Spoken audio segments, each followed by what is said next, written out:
తిరుప్పావై 27వ పాసురం తెలుగు అర్థం. నోము ఫలంగా సంపదల్ని కోరడం.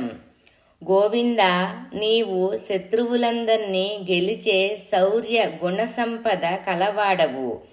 నోముకు కావలసిన పరికరాలని పొందడం మాత్రమే మాకు తృప్తి కాదు.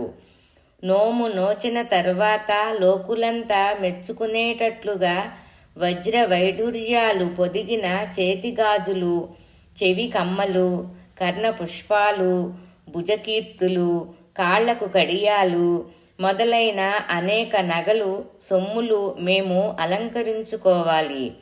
అంత మాత్రమే కాదు, మంచి మంచి పట్టు వస్త్రాలు ధరించాలి.